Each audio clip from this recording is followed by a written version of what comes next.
Et je suis aussi enseignante en petite section dans cette école. J'y travaille depuis 2005, donc ça fait un petit moment. Et donc aujourd'hui, on vous a demandé de venir devant cette école parce que je vais vous faire part d'une situation qui est dramatique. Voilà. Donc merci d'être là ce soir en solidarité avec un petit garçon scolarisé sur notre école et sa maman qui se retrouve à la rue.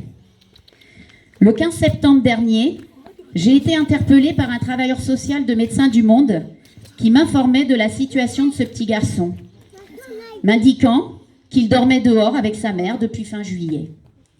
Cela est inacceptable dans une société dite civilisée et dans un pays comme la France. Un enfant bénéficie des droits de l'enfant et donc pouvoir se loger en fait partie.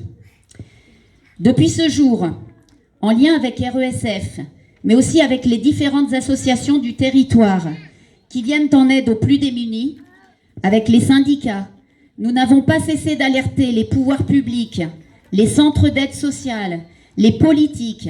Nous avons crié haut et fort que cette situation était inhumaine, impensable, et qu'il fallait trouver une solution pour héberger cette famille.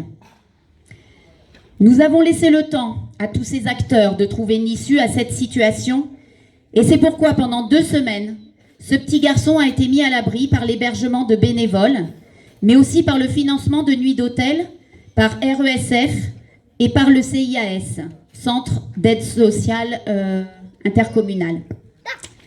Mais malheureusement, rien de pérenne. Alors, depuis hier, nous avons décidé collectivement d'organiser l'accueil de cet enfant et de sa mère pour passer leur nuit à l'abri à l'école, et cela jusqu'à ce qu'on leur propose une solution d'hébergement. Car nous savons que la ville de Saint-Gaudens a des appartements...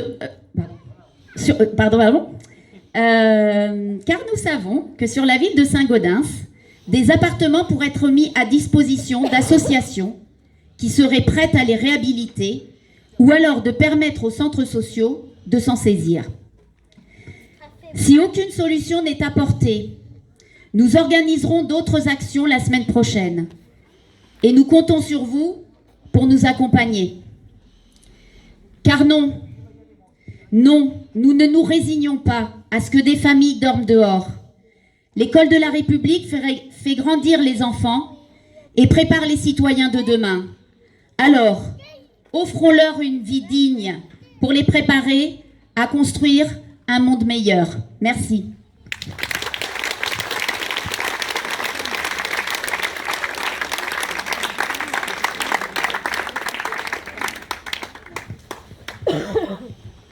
Bonjour, on m'a demandé de lire un texte émanant du réseau RESF, Réseau Éducation Sans Frontières, qui est signé par plusieurs associations, dont Amnesty International, LDH, etc., et qui parle du problème au niveau national, puisque malheureusement, la situation qui a lieu ici a lieu un petit peu partout.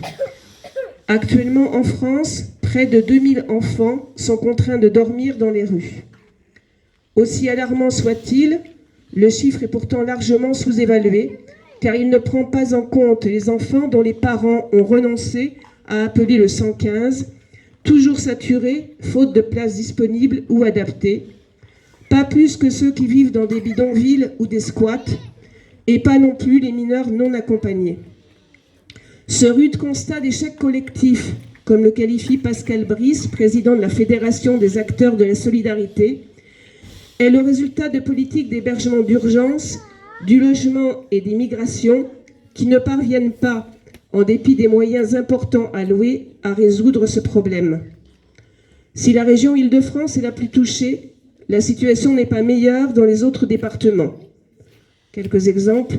À Tours, au début du mois de septembre, 50 adultes et 39 enfants, dont 15 femmes seules et 2 enceintes, se sont tournés vers l'association Chrétiens Migrants dans l'espoir que celle-ci puisse les aider à trouver une solution d'hébergement, que les pouvoirs publics n'étaient pas en mesure de leur fournir, malgré les obligations légales qu'elles en ont. Utopia 56, donc Morbihan, de son côté, qui vient en aide aux mineurs isolés, n'est plus en mesure d'en accueillir au sein de la maison d'accueil que l'association a créée en 2020, et les solutions alternatives qu'elle essaye de mettre en place ne suffisent pas. Il n'est pas acceptable que les associations ou citoyens pallient ainsi depuis des années les manquements des pouvoirs publics qui semblent plus soucieux d'essayer de contester la minorité d'enfants abandonnés à eux-mêmes que de les mettre à l'abri. Il n'est pas acceptable que quiconque aujourd'hui, dans un pays comme le nôtre, soit privé d'un toit et plus généralement des moyens nécessaires pour mener une vie digne. Pour que cesse ce déni d'humanité, chaque citoyen a le droit et le devoir d'agir, en commençant par lutter contre l'ignorance, qui est toujours le meilleur allié de l'indifférence. Ensemble, ouvrons les yeux et refusons l'inacceptable.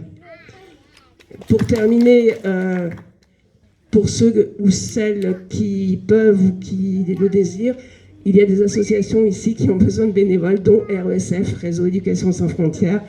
Vous seriez les bienvenus. Merci.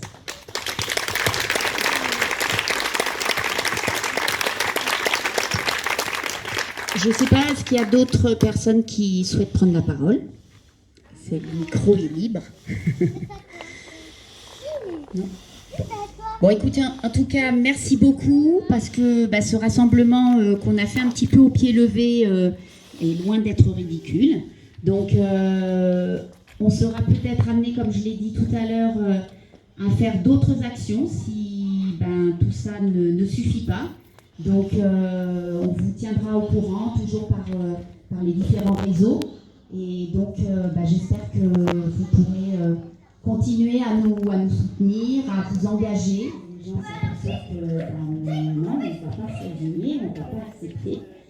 Et si ce n'est pas suffisant, eh bien, on verra la semaine prochaine. On pourra faire peut-être des occupations de lieux publics.